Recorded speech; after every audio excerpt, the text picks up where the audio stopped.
So ayun mga ka-farming, ito pa yung sitwasyon natin ngayong gabi. Ayan, gabi. Nag-spray tayo ng ito to. Nag-spray tayo nito kasi although kakatapos ko na, pero papakita ko lang sa inyo na nag-spray tayo nito para pantaboy sa mga lamok kasi nandito tayo sa gilid ng ilog. So katapos ko lang din mag-spray nito mga ka-farming.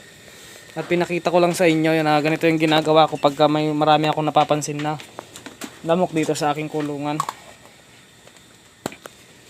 Ganito po ang sitwasyon nila. Yan. So meron silang pagkain pa rin dyan. Yan po. Ito po ay pupurgahin natin.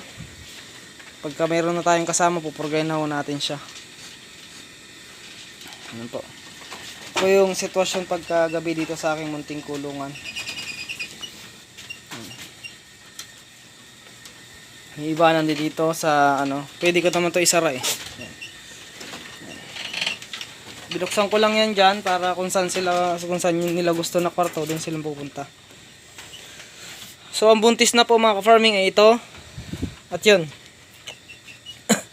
So dalawa na po yung nag-hit at ito po yon. Tsaka ito, so may apat pa tayo na inaabangan na mag-hit. Yan. So ito po yung ating mga kambing. Binuksan lang natin dito. So ganito po sitwasyon nila. Kasi itong kwarto na to ay divider. Kaya lang binuksan ko muna kasi sila pa lang naman. Pagka malapit na ho silang manganak, ito, pagka malapit na silang manganak, ikakanya-kanyang kulungan na natin yan mga ka-farming. Pero sa ngayon, hindi natin kailangan gawin yon. Ito na po yung 1 month old na kambing natin. Malaki na po sila. Malaki na po ang 1 month old. Ito po ay babae mga ka-farming, at yung isa lalaki. Tignan niyo po kung gaano kalalapad ang katawan ng 1 month old. Yan po. Ang lapad ng katawan ng 1 month old na kambing natin. So 1 month old pa lang po yan mga ka-farming. 1 month old. Pero tignan niyo naman po ang katawan ng 1 month old. So ito po ang itsura niya. Ito naman po yung kapatid ni Pangit. Ito po si Ganda. Di pa nag-hit. Inaasahan ko rin na ito na susunod na mag-hit. Dati, makapal ang balahibo nito ngayon. Nalalagas na. May siya, copper deficiency. So, ayos lang yan. Ang importante ay di ka nagkakasakit. Yan po. Ito yung kambing natin na dalawa. Po, malapad na. Pero usog. Sila. So, ito rin. Busog. Nabusog sila. So, pagpapastol natin, nabusog ang ating dalawang kambing. Yan po. Kapit niya natin to. Kaya sila nag-hatching mga ka-farming. Gawa nga nung ating sinispray na amoy nila. So ganito lang po ang setup ng kulungan kapag gabi mga ka-farming. Ayan. Sila, ang oras po natin ngayon dito ay alas 8. So gabi-gabi ko po silang binibisita. Ayan. Para tignan kung okay lang sila. Ayan po mga ka-farming. Ito po yung ating mga kambing.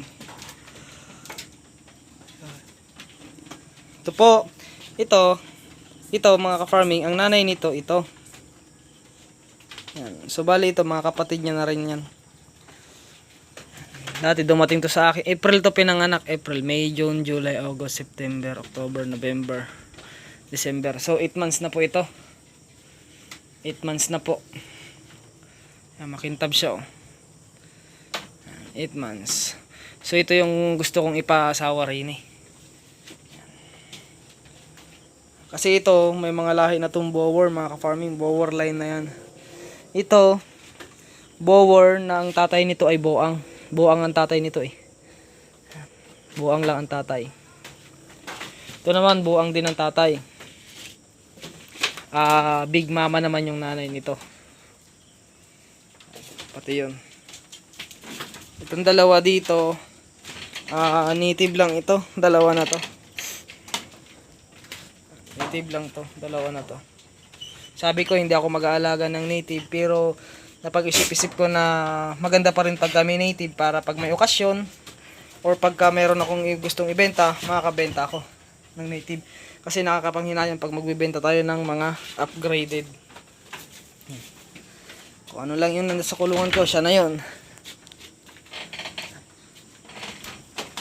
So ito ngayon hindi ko pinakain ng feeds kasi tamad siyang kumain ng damo. Hinihimay-himay ko pa kung ano yung hilig niya talaga mga ka-farming kasi hindi ko kabisado kung ano yung hilig niya. Kung ano yung nakagis na niya dun sa farm na nang pinanggalingan niya. So hinihimay-himay ko pa kung ano yung ano niya. Pero alam ko na ito ay talagang kumakain ng feeds. Yung dry feeds. Yun ang hilig nito. Ayaw ko kasi mga ka-farming na sanayin siya sa dry feeds. Kasi bukod sa magastos na mga ka-farming ay syempre hindi rin healthy yung ano niya poops niya. At sanay ito sa ipil-ipil, yung mga puno, mga dahon-dahon ng puno. Yun sanay niya. Tingnan mo, nag-aaral ng isa. Isang buwan ka pa lang, kapitan. Isang buwan pa lang si kapitan, bangad na Nangungulit na si kapitan. Isang buwan pa lang po yan mga ka-farming. Sige. Sige. Sige. Nako. Magkapatid ho yan sa nanay.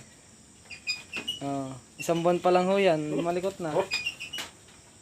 Kapitan. Wala ka dyan. Nanay niya rin lang din yun. Ito yung mga away. Yan po mga ka-farming. Ito yung setup natin. Pero darating ang panahon, malalagyan din natin to. Malalagyan din natin ng mga inahin. Pero ang gusto ko, ang mga ikukulong ko dyan is yung mga bagong panganak katulad nito. Mga ka-farming. Yan lang mga ka-farming. At meron nga tayo doon Meron tayong area doon na kung saan ay pwedeng makagala-gala sila pagkatag-ulan. So nakaplano na po lahat. Ang ano ko na lang dito sa aking kulungan mga ka-farming is pagpaparami. So okay na po. May kulungan na tayong maganda. May back na rin tayo na maganda. Siyempre may mga inahin na rin tayo na magaganda mga ka-farming. So may kulungan, may free range. So yung pagpaparami na lang mga ka-farming. At i-maintain natin sila na healthy mga ka-farming. Siyempre unang-una sa lahat yan yung pagiging healthy ng ating mga kambing. Yan po.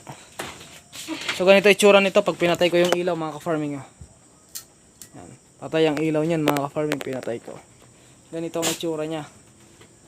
Kaya maganda rin na may ilaw para may tabi din natin yung mga lamok. Kasi pagka walang ilaw, kawawa sila mga ka-farming. Yan po. Ito po yung mga kambing natin. Yan. Ito po yung may asin. Po. Yan. Kumain ka ng kumain. So sa gabi, kinukuhanan ko pa siya ng pagkain or kumbaga iniimbakan ko pa rin siya ng pagkain. Ginagamay ko talaga, hinihimay-himay ko kung ano talaga yung hilig niya mga ka-farming dahil hindi ko kapisado kung ano pa yung mga gusto nito. At yun, yung sahig niya, hindi ko ipinatong mismo sa may kawayan na ganito. Kasi baka mabali baka maipit yung paa, mapilayan. So yan, nilagyan ko pa rin ito. Every 1 week or 3 days, 4 days, aalisin ko ito para linisin. Ayan. So dyan na po siya mga ka-farming. Hindi ko muna siya pinapakain ng dry feeds. Although yun talaga yung kinalakihan niya, yung dry feeds. Hindi ko muna siya linalagyan nun, linibigyan. Sinasanay ko muna siya dito sa mga ganito. Kasi marami pa tayo nito Tsaka maganda rin sa kambing yung damo para makakuha siya ng vitamins. Mga ka-farming. So yun lang mga ka-farming, hanggang dito lang mga ka-farming at support niyo pa rin po yung aking vlog. Ulit-ulit mga ka-farming, subscribe pa rin kayo sa aking YouTube channel at yun nga, araw-araw may upload tayo, araw-araw nag-upload tayo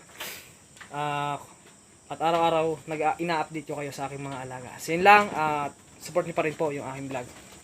Peace out sa ating lahat.